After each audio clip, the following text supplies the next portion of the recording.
Hello guys, welcome to my YouTube channel. ಇವತ್ತಿನ ದಿನದಲ್ಲಿ ನಾವು ಎಗ್ ಗೀ ರೋಸ್ಟ್ ಹೇಗೆ ಮಾಡುವುದಂತ ನಿಮಗೆ ತೋರಿಸಿಕೊಡುತ್ತಿದ್ದೇವೆ. ಘಾಟಿ ಮೆಣಸು, ಕೊತ್ತಂಬರಿ, ಜೀರಿಗೆ ಮತ್ತು ಗರಂ ಮಸಾಲದ ಪುಡಿಯನ್ನು ನಾವು ಈಗ ಇದರ ಮಸಾಲವನ್ನು ರೆಡಿ ಮಾಡುತ್ತೇವೆ. ಇದು ಬೇಯಿಸಿದ್ದ ಮೊಟ್ಟೆ. ನಮ್ಮ ಮನೆಯಲ್ಲಿ ಕೇವಲ 5 ಜನ ಇದ್ದಾರೆ, ಅದಕ್ಕೆ ನಾವು 5 ಮೊಟ್ಟೆಯನ್ನು ಯೂಸ್ ಮಾಡಿದ್ದೇವೆ. ನಿಮ್ಮ ಮನೆಯಲ್ಲಿ ಎಷ್ಟು ಜನ ಇದ್ದಾರೆ ಅಷ್ಟು ಮೊಟ್ಟೆಯನ್ನು ನೀವು ಯೂಸ್ ಮಾಡಬಹುದು. ಇದು ಈಗ ನಾವು ಮಸಾಲನ್ನು ರೆಡಿ ಮಾಡಿಕ್ಕಿದ್ದೇವೆ. ನಿಮಗೆ ಎಷ್ಟು ಮೆಣಸು ಬೇಕು ಅಷ್ಟು ಮೆಣಸನ್ನು ನೀವು ಬಯಸಬಹುದು. ಖಾರ ತುಂಬ ಬೇಕಿದ್ದರೆ ನೀವು ಇನ್ನು ಸ್ವಲ್ಪ ಘಾಟಿ ಮೆಣಸು ಆ್ಯಡ್ ಮಾಡಬಹುದು. ನೀವು ಸ್ವಲ್ಪ ಇದಕ್ಕೆ ನೀರು ಕೂಡ ಹಾಕಿ ಮಸಾಲವನ್ನು ಗ್ರೈಂಡ್ ಮಾಡಬೇಕು.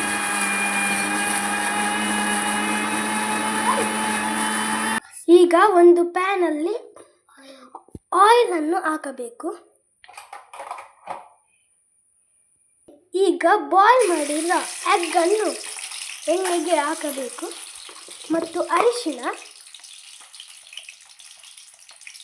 ಇದಕ್ಕೆ ಅರಿಶಿಣ ಆ್ಯಡ್ ಮಾಡಬೇಕು ಮತ್ತು ರುಚಿಗೆ ತಕ್ಕಷ್ಟು ಉಪ್ಪನ್ನು ಆ್ಯಡ್ ಮಾಡೋಣ. ಮಿಕ್ಸ್ ಮಾಡೋಣ. ನೋಡಿ, ಎಗ್ ಬ್ರೌನ್ ಕಲರ್ಗೆ ಬರುವ ತನಕ ನಾವು ಬೇಯಿಸಬೇಕು. ಈಗ ತೆಗೆಯೋಣ ಮೊಟ್ಟೆಯನ್ನು. ಬ್ರೌನ್ ಕಲರ್ಗೆ ಬಂದಿದೆ.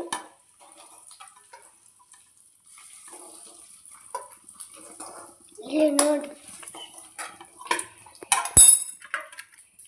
ಕೊತ್ತಂಬರಿ ಆ್ಯಡ್ ಮಾಡೋಣ. ಈಗ ಅದೇ ಎಣ್ಣೆಗೆ ಕೊತ್ತಂಬರಿ ಆ್ಯಡ್ ಮಾಡೋಣ. ಕೊತ್ತಂಬರಿ ಸೊಪ್ಪು,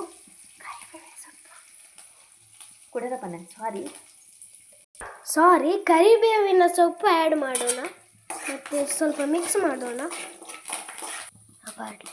ಈಗ ಗ್ರೈಂಡ್ ಮಾಡಿದ ಮಸಾಲವನ್ನು ಇದಕ್ಕೆ ಆ್ಯಡ್ ಮಾಡೋಣ.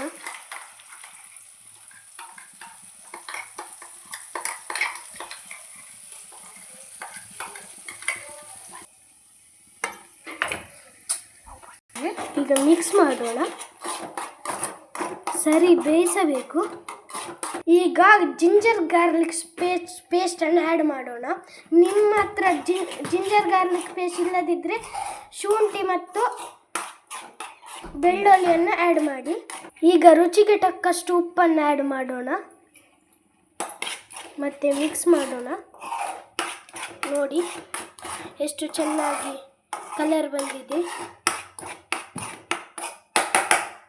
ಸ್ವಲ್ಪ ಮುಚ್ಚಲಿಟ್ಟು ಬೇಯಿಸೋಣ. ಈಗ ಎಗ್ಗನ್ನು ಆ್ಯಡ್ ಮಾಡೋಣ. ನನಗೆ ಎಗ್ ಗೀ ರೋಸ್ಟ್ ಇಷ್ಟ ಇಲ್ಲ, ನನಗೆ ಚಿಕನ್ ಗೀ ರೋಸ್ಟ್ ಇಷ್ಟ. ನನ್ನ ತಮ್ಮನಿಗೆ ಇಷ್ಟ, ಅದಕ್ಕೆ ಅಮ್ಮ ಮಾಡಿದ್ದು. ನೋಡಿ, ನಮ್ಮ ತಮ್ಮನಿಗೆ ಆಯ್ತಾ ಅಂತ ಕೇಳ್ತಿದ್ದಾನೆ ಆವಾಗಿಂದ. ಈಗ ಸರಿ ಎಗ್ ಹಾಕಿ ಮಿಕ್ಸ್ ಮಾಡೋಣ. ಈಗ ಲಾಸ್ಟಿಗೆ ಕೊತ್ತಂಬರಿ ಸೊಪ್ಪನ್ನು ಆ್ಯಡ್ ಮಾಡೋಣ.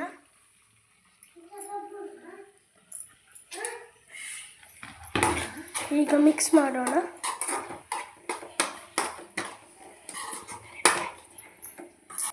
ಈಗ ಎಗ್ ಗೀ ರೋಸ್ಟ್ ರೆಡಿ ಆಗಿದೆ. ನೋಡಿ ಗಾಯ್ಸ್, ರೆಡಿ ಆಗಿದೆ ಎಗ್ ಗೀ ರೋಸ್ಟ್.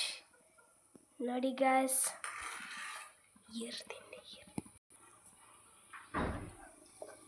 ಸಖತ್ತಾಗಿದೆ ಗಾಯ್ಸ್. ಮಸಾಲ ಕೂಡ ಸರಿ ಬೆಂದಿದೆ.